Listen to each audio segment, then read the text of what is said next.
أعوذ بالله السميع العليم من اللعين الشيطان الرجيم.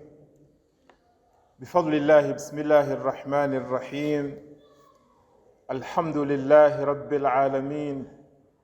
الحمد لله الذي هدانا لهذا وما كنا لنهتدي لولا أن هدانا الله. لقد جاءت رسل ربنا بالحق، والصلاة والسلام على سيدنا ونبينا وحبيب قلوبنا وشفيع ذنوبنا المبعوث رحمة للعالمين أبي القاسم المصطفى محمد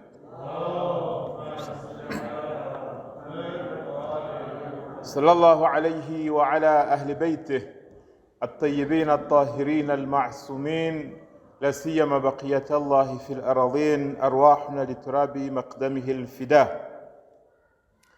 السلام عليكم أيها الإخوة المؤمنون وأيتها الأخوات المؤمنات جميعا ورحمة الله تعالى وبركاته. أوصيكم عباد الله وأوصي نفسي بتقوى الله عز وجل والورع عن محارمه. قال الله سبحانه وتعالى في محكم كتابه المجيد: أعوذ بالله من الشيطان الرجيم، بسم الله الرحمن الرحيم. ونفس وما سواها فألهمها فجورها وتقواها، قد أفلح من زكاها وقد خاب من دساها. آمنا بالله، صدق الله العلي العظيم. اللهم صل على محمد. Once again, we thank Allah subhanahu wa ta'ala for this opportunity to be here today so that we can remind each other on taqwa, on how to improve on our iman, on how to raise our standards of taqwa. We ask Allah subhanahu wa ta'ala to bless our gathering and that we'll be able to leave this place better than we came to it. And that may we acquire something from this gathering that will enhance our faith and will improve on our iman. I would like to continue with my discussion on few lines of Dua al-Makarim al-Akhlaq. This great dua that was taught to us by our fourth Imam, Al-Imam al-Sajjad salawatullahi wa salamuhu alayhi.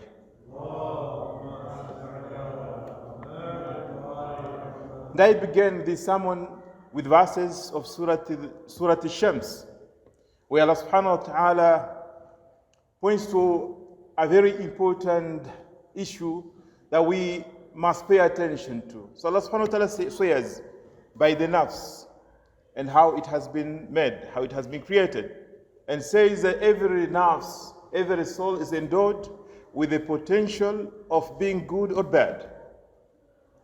وَنَفْسُ وَمَا سَوَّاهَا فَأَلْهَمَهَا فُجُورَهَا وَتَقْوَاهَا. So Allah subhanahu wa ta'ala has taught to us everything that is good and everything that is bad. And we have the potential to be anything of this. We can go in the line of fujur, we can go in the line of taqwa. And he says, قَدْ أَفْلَحَ مَنْ زَكَّاهَا. Indeed, he is successful, the one who strives to purify his soul, to improve upon his soul. Tazkiyah is to remove anything that is dirt, anything that is a shortcoming, to make it go further, to make it grow. That is zakat. The zakat is growth. So tazkiyat nafs is to enhance it, is to improve on it, is to correct it. قَدْ أَفْلَحَ مَنْ زَكَّاهَا وَقَدْ خَابَ مَنْ دَسَّاهَا. He is in a loss, the one who neglects their soul, the one who leaves it without paying attention to it, without trying to enhance its potentialities and its capabilities. It is important that therefore we seek all means that can help us improve on our akhlaq, on our nafs, to enhance the levels of our iman. And this is the struggle that we must engage in. So I chose to discuss a little bit about Dua al-Makarim al-Akhlaq because in it we find great lessons that appeal to our own well-being and can help us improve on our akhlaq and our tazkiyah in this journey of purifying our souls. Imam alayhi salam, in the beginning of this dua, says several lines which I'll skip because of the time and go to the lines that are related to what I'm going to discuss today. So he says, Allahumma salli ala Muhammadin wa alih waqfini ma yashghaluni al-ihtimamu bih. Again, a quick translation is that, oh Allah, take care of that bothers me, that concerns me. Take care of it so that I can carry out the most important obligations. So I'm not really occupied by things that will stop me from paying attention to what is important, to what you have cared me for. وَاسْتَعْمِلْنِي بِمَا تَسْأَلُنِي غَدًا عَنُ. So employ me in that which you are going to ask me about tomorrow. Tomorrow, after my life ends in this world, you are going to ask me about certain things. So, oh Allah, give me tawfiq. Make me pay attention to this that you are going to ask me about, and not about things that are not important, things that you are not going to ask me about, things that are not going to make any difference in the hereafter, or they will be a means of ruin in the hereafter. وَاسْتَعِنْ بِمَا تَسْأَلُنِي غَدًا عَنْ وَاسْتَفْرِغْ أَيَّامِ فِيمَا خَلَقْتَنِي لَهُ. Let my days be spent in that which you have created me for. So I don't waste my life in things that you have not created me for it. There's a purpose, there's a goal for this life. So let my life, let all my days and my hours be spent in that line, for in what you have created me for. وَأَغْنِنِي وَأَوْسِعْ عَلَيَّ فِي رِزْقِكَ. I'm just wrapping up quickly on what we had already discussed. So, and he says, وَأَغْنِنِي, and give me the wealth, make me rich. And I mentioned that the richness, the true richness, is the richness of the soul. وَأَوْسِعْ عَلَيَّ فِي رِزْقِكَ, and expand my means of sustenance. That my sustenance is enough to my needs. And in some commentaries, they mention the difference between wasi' and awsi'. So awsi', just give me enough that I require, I need. And sometimes we seek things that we don't need, we don't require them. Okay? Imam alayhi salam saying, wa awsi'. So give me what is sufficient to my needs. So I do not require anything from anyone else. Min rizqi rizqik, the rizq comes from you. So, oh Allah, from your rizq, suffice me.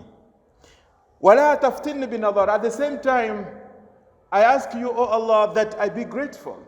So do not afflict me with not being grateful to your blessing, to the ni'am that you have blessed me with. So at the same time, you're asking Allah subhanahu wa ta'ala for ghina, for rizq. Pay attention that you should not be distracted from thanking the one who has provided you with all these things. That's Allah subhanahu wa ta'ala. وَأَعِزَّنِي وَلَا تَبْتَلِيَنِي بِالْكِبْرِ. See here from this we want to expound a little bit further. وَأَعِزَّنِي إِنَّمَا الْعِزَّةُ لِلَّهِ وَلِرَسُولِهِ وَلِلَّذِينَ آمَنُوا.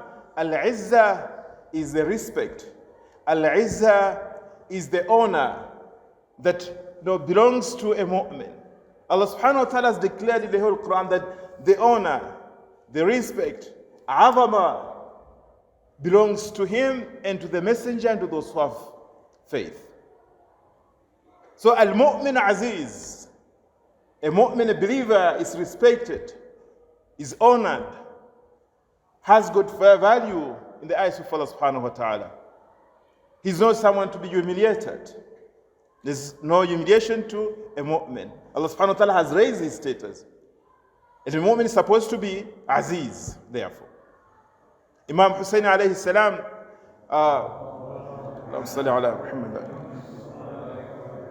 addressed the enemies, those ignorant people who were blinded by the world on the plains of Karbala, telling them, أَلَا إِنَّ الدَّعِيَّ ابْنَ الدَّعِيَّ قَدْ رَكَّزَ بَيْنَ اثْنَتَيْنِ. So he has made me to choose between two things. بَيْنَ سِلَّةِ وَذِلَّةِ, to choose between sword and humiliation. وَيَأْبَى اللَّهُ لَنَا ذَلِكَ هَيْهَاتَ مِنَّ ذِلَّةِ. We cannot accept humiliation. يَأْبَى اللَّهُ لَنَا ذَلِكَ.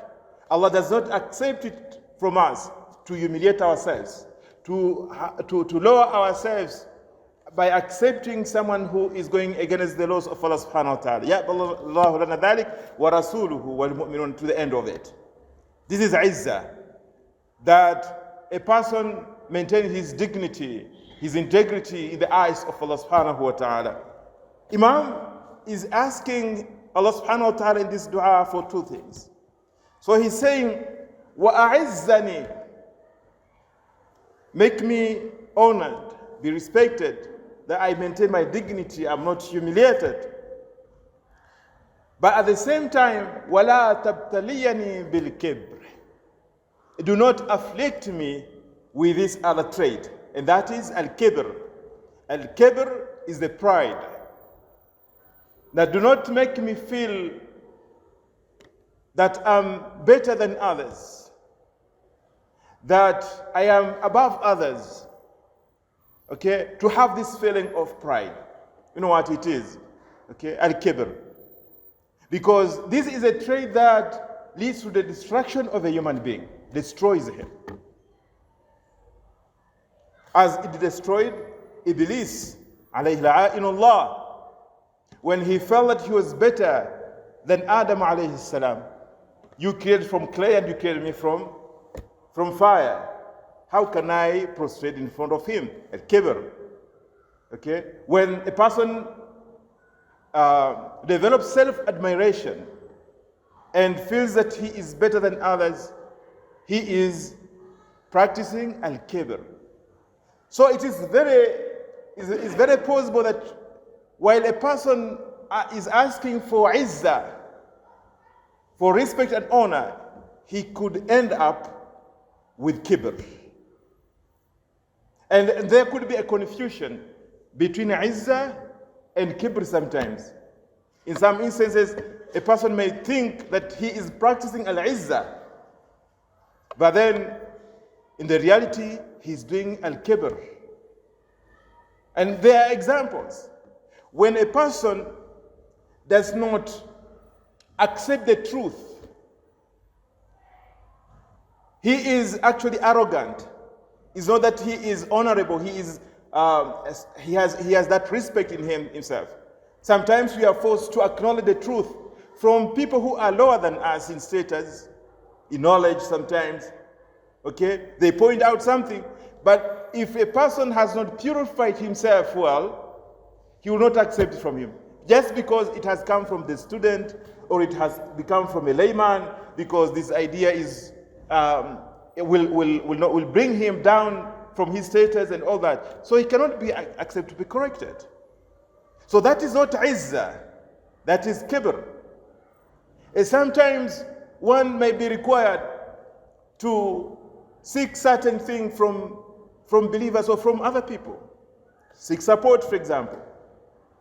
Out of the pride, one will not accept it. That is not izzah. Izzah in the true sense is to obey Allah subhanahu wa ta'ala, to follow His commands, to follow His instructions, to be a true believer by implementing what Allah subhanahu wa ta'ala wants from you. That you are abdun lillah, you are a slave of Allah subhanahu wa ta'ala. So you humiliate yourself in front of Allah subhanahu wa ta'ala, you lower yourself in front of Allah subhanahu wa ta'ala, and you accept the truth from wherever it comes. That is izzah. So ata'a lillah, the obedience to Allah subhanahu wa ta'ala is what gives a person the true izzah. Not that he becomes arrogant and proud, and that he raises himself over others. That is a distraction. That is a path of shaitan that one should refrain from. So Imam is saying, I seek to be respected, to be dignified, but at the same time, oh Allah, do not make it enter into my heart the kibr. So the kibr is this feeling. But when it comes out into practical sense, now he starts showing himself that he is better than others. Practically, then that is takabbur. So there's kibr and takabbur. Sometimes a person might be proud, but he doesn't show it out. Imam is addressing it from the level of the soul, from the self, from inside, even not showing it out. Just from within, not to feel anything of kibr. Because anybody who develops any slight level of kibr, he's thrown out of the kingdom of Allah subhanahu wa ta'ala, out of the mercy of Allah subhanahu wa ta'ala, with a slight feeling of kibr.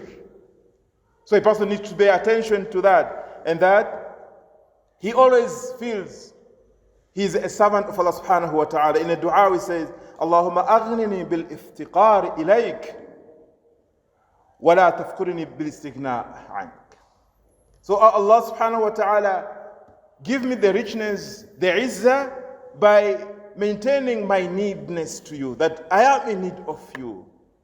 And do not make me poor by making me feel that I'm independent from you.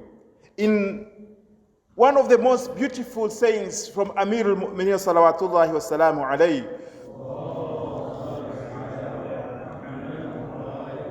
he says, Ilahi kafa bi izzan. Oh Allah, it's enough for me that this respect, this level is enough. The izzah is enough. This izzah is enough for me. And akuna laka abdan, that I am your servant, is enough izzah for me. I am your slave, that is izzah for me. Kafa bi izzan, is enough for me to have this respect. And akuna laka abdan, that I be your servant.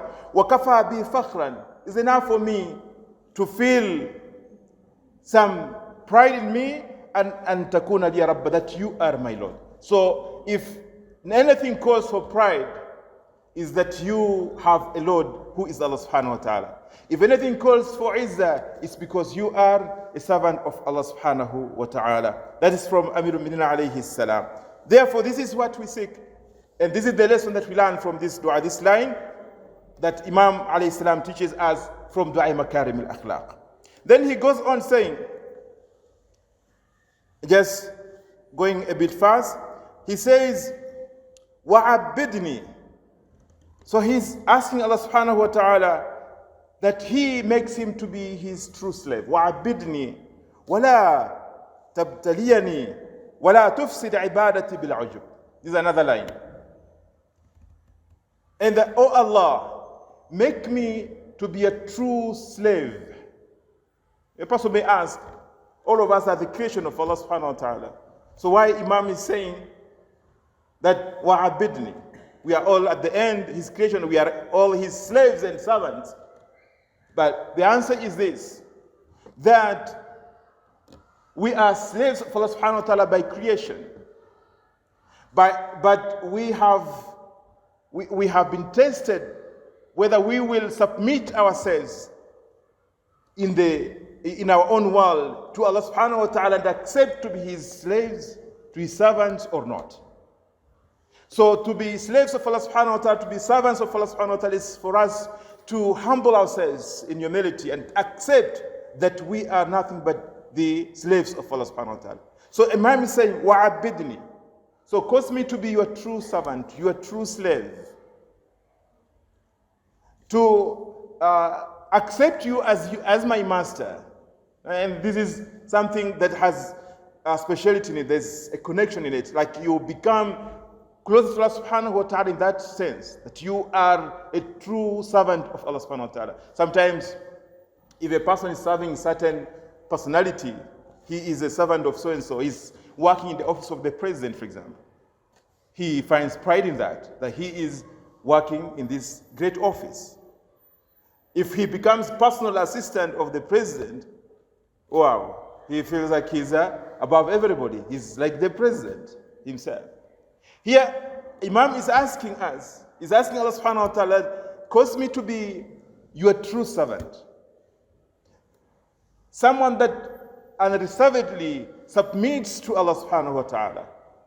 He doesn't question why this, why that, and why have you made this and that. I've fully submitted myself to Allah subhanahu wa ta'ala.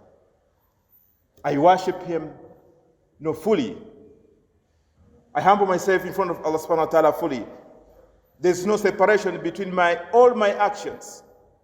And even if a person does all that, does he reach to the maqam of al-ubudiyyah? Can anyone say that I've fulfilled the right of Allah subhanahu wa ta'ala by my prayers, by performing all the prayers, fasting, if I do everything for the sake of Allah subhanahu wa ta'ala, do I still reach to the level of ubudiyya, true ubudiyya? That I've really become the true servant of Allah subhanahu wa ta'ala? The Anbiya always felt that they have not achieved that level. مَا عَبَدْنَاكَ حَقًّا مَا عَرِفْنَاكَ. We have not known you the true knowledge. We have not worshipped you the true worshipping. مَا قَدَرُ اللَّهَ حَقَّ قَدْرِهِ. That to reach that level. But still, even if I reach to that highest level of ibadah, do not destroy my ibadah. لا تفسد ولا تفسد عبادتي بالعجب. Second thing, don't destroy my ibadah by ujub. So what is ujub? Sometimes when you feel like you have made some progress in your life, in spiritual life, you are doing, alhamdulillah, several ibadat, you are standing up at night, performing all the mustahabat, you are praying on time, giving sadaqah here and there. You feel like your life is all ibadah. This is possible to cause you to feel some sense of pride in you, to feel some sense of satisfaction, to be able to admire yourself. You know, you can look at yourself as mashallah. Though nobody is clapping for you, but you can clap for yourself. Wow, I've done it. You know, I'm a true worshipper. So you get some sense of ujub, admiration. Imam says, is pointing to this fact, that this may destroy your ibadah. If sad, so it does not give you reward when you start feeling that my prayer is top class. I'm performing the prayer in the best manner. Ujub. Okay, that's al-ujub. Inside yourself, you're not showing anybody. Because if you do the riyah, if anybody engaged in riyah in his ibadah, then his ibadah becomes batil. If you pray, for example, to show off, that prayer you need to repeat it. Because you cannot go tomorrow to ask Allah subhanahu wa ta'ala for the reward of it. What did you do? You did it not for Allah subhanahu wa ta'ala. You did it for someone else. So you cannot claim anything from Allah. You did for someone else. That's riyah. So riyah yubtil al-ibadah. But al-ujub may not cause the ibadah to be batil. It's not batil.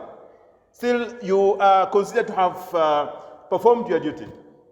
So there is difference between performing your duty and being accepted by Allah subhanahu wa ta'ala. You have done your duty, but is it accepted? That is something else. If it's accepted, it means that it raises your status. It means that Allah subhanahu wa ta'ala takes it from you and causes to be the means of your elevation. Sometimes it does not. Sometimes we just perform, we have done our part of duty. But it doesn't cause any elevation. It doesn't take us any further. So Imam says that cause me not to destroy my ibadah by admiring it, by being pleased with it. Say I will find some shortcoming in it. Because al-ujub, as Amir Mina salawatullah salamu alayhi says, Allahumma salli ala Muhammadin wa ali Muhammad, al-ujubu yamna' min al-izdiyad. Ujub does not just destroy the value of ibadah, it destroys everything. It spoils everything. If a scholar reaches to a point whereby he feels that he has reached the maximum, the top of knowledge, he will not increase his knowledge. Because he feels that he has achieved everything. A worker, a businessman, whatever, when you get to self-satisfaction and you